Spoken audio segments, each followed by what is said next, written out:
중간고사 기간이잖아요. 중간고사가 아마 끝난 학교들도 있고 학부모님들도 되게 스트레스를 많이 받아 하고 아이들은 한 거 없이 실망만 많이 합니다만 이때쯤 저도 스트레스를 엄청나게 받는데 아이들 성적이 왜 이렇게 안 나오는지에 대한 얘기를 좀 해보도록 하죠. 왜 노력이 배신했다고 애들은 얘기하는데 학부모님들이 보시면 알잖아요. 그 노력하는 꼬락선이라고 하죠. 보고 있으면 아주 피가 거꾸로 솟습니다. 각 과목별로 지금 이 시기에 학원들에서 하는 행동은 뭐냐면 직전 보강이라는 걸 불러들여요. 애들 학교 끝나고 좀 바로 넘어오라 그러면 또 뭐 독서실이나 좀 일찍 끝나면 딴 데 가서 좀 자고 있어 막. 어제 밤샜다 이거지. 그러니까 가장 멍청한 애들이 뭐냐면 전날 컨디션을 개 박살을 내놔요. 그러니까 평소에 꾸준하게 반복적으로 해서 자기가 무의식적으로 그런 상황에서도 자기 실력을 발휘할 수 있게 하는 게 연습이라는 거잖아요. 근데 전날 진도도 안 끝났어. 그러니까 이제 바짝 하고 그 카페인 음료 같은 것도 엄청나게 먹어요. 근데 그 고카페인 음료가 암을 유발할 수도 있는데 이 친구들은 그걸 너무나 쉽게 먹어요. 솔직히 말하면 그 피로감이 왜 발생하고 왜 그 지루함에 졸음이 오냐면 얘네들이 인스타하고 쇼츠를 보잖아요. 이런 도파민 분비가 심하게 나는 행위들을 많이 해서 그래요. 그러니까 오히려 공부를 해야 된다는 의지는 갖고 있지만 공부를 하는 상황에서 도파민 분비가 굉장히 적기 때문에 이렇게 되면 졸음이 올 수밖에 없는 거죠. 그러니까 피로한 거예요. 요즘에는 집에서 밥 먹는 애들보다 나가서 사 먹는 애들이 좀 더 많잖아요. 그래서 간단하게 여기서 먹을 수 있는 걸 싸들고 와서 문제를 푸는 상황을 좀 봐요. 왜냐면 암기가 안 되는데 문제만 푸는 애들도 되게 많거든요. 이해도 못했고. 그러면은 그 진도를 어쨌든 한두 시간 안에 좀 채워야 되잖아요. 이런 걸 해야 되는데 아이들이 이걸 되게 싫어합니다. 왜냐하면 지금 보세요. 밥 먹는 것도 제가 40분 정도나 30분 정도 안에 안 들어오면 연락을 해버리거든요. 왜냐면 얘네들 냅두면요. 예전에 바람의 전설이라는 친구가 있어요. 어떤 남자아이였는데 선생님 저 잠깐 바람 쐬고 올게요 그랬는데 제가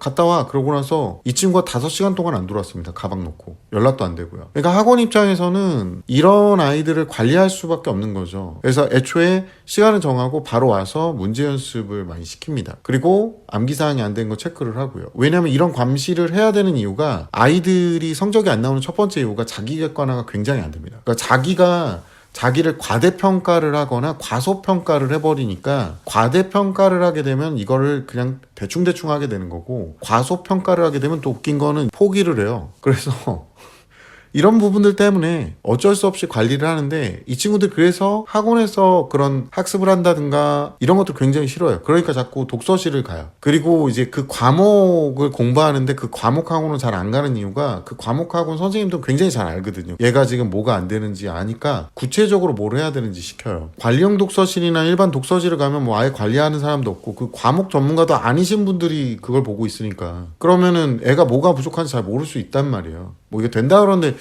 제가 현업 강사로 20년 있는데 그거는 좀 너무하신 거 아닌가 싶어요. 제가 뭐 지금 관리형 독서실 아예 효과가 없다고 얘기하는 것도 아닌데 어쨌든 아이들을 이렇게 관리를 하고 해야 되는데 애들이 자꾸 이제 그쪽으로 도피를 하는 거죠. 공부를 어정쩡하게 하는 친구들이 도대체 독서실에서 뭘 하고 있는지도 영상을 좀 보여드리긴 했는데 한 15분마다 한 번씩 움직입니다. 얘네들이. 그러면 그것도 체크를 해야 되고 보통은 외우라 그러면 눈으로 보고 있으니까 써서 외우기도 하죠. 그러니까 이렇게 작업을 해서 고등학교 한 1, 2학년 애들 같은 경우는 특히나 뭐 과학 같은 과목, 통합과학이라든가 물리화학 과목 같은 경우는 부모님들 아셔야 되는데 그러니까 학교 문제를 뭐 쪽집게처럼 맞출 수도 있지 않냐 전문가니까 전문가는 어떠한 상황에서도 적어도 최악을 피할 수 있는 솔루션을 제시하는 거지 앞으로의 상황을 완전하게 맞추는 사람은 점쟁이라고 말씀드렸어요. 근접된 상황 안에서 예측은 할 수 있어요. 야, 너 이렇게 하면 너 진짜 이번 성적 진짜 다 조져놓을 거야. 이렇게 얘기할 수 있는 게 전문가지 제가 시험 문제를 맞춰서 그 문제만 연습시켜가지고 얘를 100점을 만들겠습니다. 이런 분들은요 사기꾼이에요. 중학교까지는 그게 어떻게 가능할지 모르겠지만 고등학교는 절대로 불가능합니다. 입시인데 그 문제를 예측할 수 있게끔 낸다는 게 말이 됩니까? 문제를 예측하는 게 아니라 문제를 풀 수 있는 컨디션까지 애한테 나눠서 연습을 시키는 거죠. 학원이 수업만 받고 오고 이런 공간으로 착각을 하는데 수업을 받고 추가로 거기서 연습을 할 수 있는 공간들을 준다고 하면 거기서 연습하시는 게 좋아요. 근데 그렇게 불러들이는데 뭐 아이들이 여러 가지 핑계가 있어요. 뭐 저쪽 학원 갔다가 책을 놓고 와서 집에 갔다가 뭐 밥을 먹어야 돼서 자기는 꼭 이걸 먹지 않으면 허기가 져서요. 근데 애는 비만이야. 이런 상황들이 겹치니까 부모님들 성적 보면서 기가 차겠죠. 50점 막 45점 이렇게 나오는 게 이게 말이 되냐. 문제가 뭐냐면 고등학교 때부터는 그것도 노력해서 나오는 점수일 수 있다는 거예요. 그나마 그걸 어거지로 짜내서. 찍어도 50점은 나오지 않나요? 그러는데 전자교과서 사업에 샘플링을 같이 참가한 적이 있어요. 조사를 하잖아요. 아이들 대상으로 찍어보면 몇 점이 나오는지. 저희가 데이터상으로 수천 번 해봤는데 무작위로 찍게 되면 어떤 식으로 찍든 평균 점수는 21.4점에서 18.9점 사이였습니다. 고등학교 성적 중에 진짜 베이스가 없는 거는 막 20점대도 나와요. 이렇게 되는 상황이 오면 학습 습관이 엄청나게 잘못된 거예요. 그러면 이 아이를 계속 관찰하고 뭐라 그러고 자꾸 불러들이고 또 연습을 시켜야 돼요. 대신에 아이한테 혼낼 때 혼내는 게 그 애정이 느껴져야 돼요. 애들도 알아요. 애들도. 그리고 고등학교 1, 2학년 정도 되기 시작하면 이제 슬슬 걱정합니다. 자기 미래에 대해서. 그때 제발 부탁인데 학부모님들이 아이 의욕을 꺾는 자극은 안 주셨으면 좋겠어요. 너 그렇게 하면 다 의미 없어. 다 때렸죠. 이렇게 하면 뭐 할 거야 너. 너 그러면은 이럴 거면 나가가지고 그냥 일해. 돈 벌어. 기술 배워. 제가 이 말을 하는 걸 굉장히 싫어하거든요. 굉장히 싫어하는 이유가 학부모님들 중에 자격증 갖고 계신 분들이 있으시면 알 건데 저도 있지만 공학 자격증 갖고 계신 분들 제가 말씀드리는데 공학 자격증 머리 좋아했답니다. 무슨 뭐 기술이라는 게 무조건 가서 연습만 하면 딸 수 있는 게 아니에요. 우리나라의 현실에 대한 얘기를 제가 좀 말씀드릴게요. 성적 안 나오고 이런 것도 걱정되시겠지만 이런 말 안 하시게끔 제가 말했잖아요.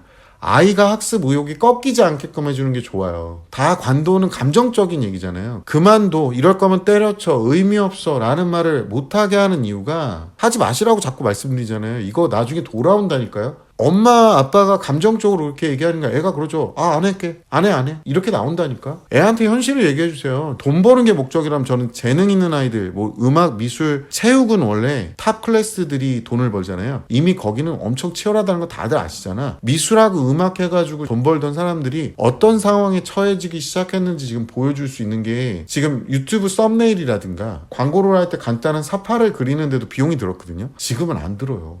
미술 쪽을 얼마나 한다고 얘기하시냐고. 저는 미술을 배워본 적은 없습니다. 그 재능을 타고난 사람 중에 하나인데 제가 그린 그림들 몇 장을 보여드릴 거예요. 물론 미천한 실력인데 제가 보여줄 수 있는 그림 수준이에요. 저는 그림에 대해서 배워본 적이 없습니다.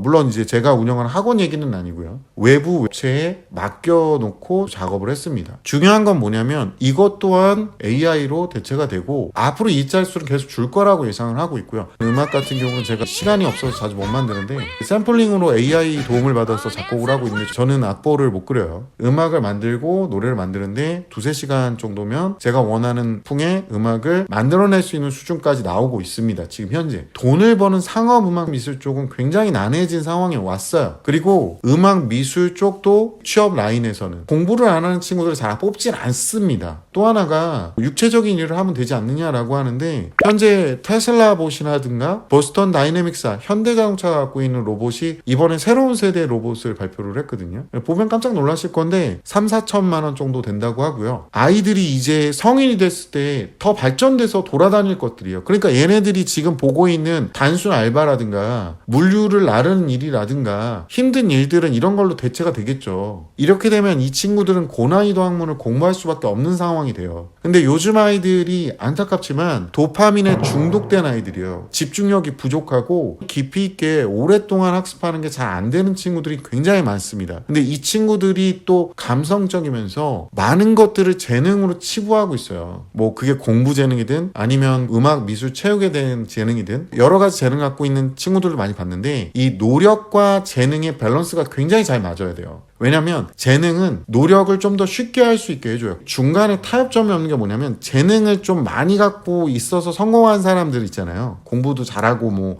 체육을 잘하고 이런 친구들은 노력하면 그 분야는 잘 된다라는 어떤 관념을 갖고 있고 재능이 너무 없어가지고 노력하는 기간 동안 너무 힘들어하는 친구들은 노력이 의미가 없다라고 얘기해요. AI라는 게 굉장히 많이 발달돼 있어서 공부를 해놓고 어느 정도 수준까지만 끌어올리는 거 이거는 노력의 범주 안에서 가능하거든요. 재능 없는 것들은 AI의 서포트를 받으면 돼요. 어시스트를 옆에서 받으면 돼요. 그래서 자기가 재능 있는 것과 이것들을 하나로 뭉쳐서 하나의 컨텐츠를 제작하는 연습을 해야 되는 거거든요. 이렇게 해야 앞으로도 얘네들이 서비스나 재화를 생산해서 취업이 안 되면 뭐 예를 들어 자영업이라도 할 수 있는 거잖아요. 근데 이런 식의 행위들을 가르치려면 아이들의 심리를 굉장히 잘 다뤄야 돼요.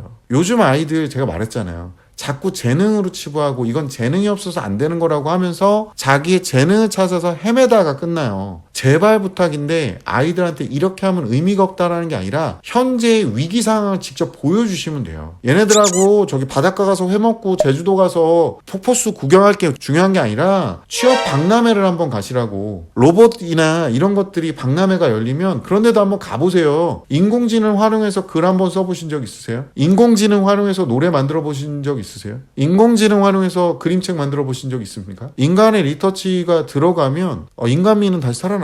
어떤 식으로 인공지능을 썼냐에 따라서 굉장히 다양한 게 나와요. 그러니까 요즘 아이들 이제 공부밖에 취업할 수 있는 방법이 거의 없어질 거라고 보고 있어요. 그래서 제가 해법으로 얘기하는 게 잘하는 거는 재능을 갖고 있으니까 노력을 가하는 건 당연한 건데 못하는 것들도 노력을 가해서 어느 정도까지 끌어올릴 수 있게 격려와 응원을 하고요. 혼낼 때는 혼내셔도 돼요. 제가 말씀드리는 건 혼내지 말라는 게 아니에요. 혼낼 때 왜 다 그만두라고 그러냐고 자꾸 애한테. 다 때려치고 다 그만두면 도대체 걔가 뭘 할 거냐는 거죠. 다 그만두고 다 때려치라는 말은 빼고 현실적으로 얘가 마음 아프시겠지만 취업도 안 될 거고 돈도 못 벌 거고 그러니까 네가 하려고도 해야 된다. 이런 얘기는 하셔도 된다고요. 또 이런 얘기하면 애한테 너무 말을 세게 하는 거 아니냐 이렇게 얘기하시는데 제가 한 가지만 여쭤볼게요.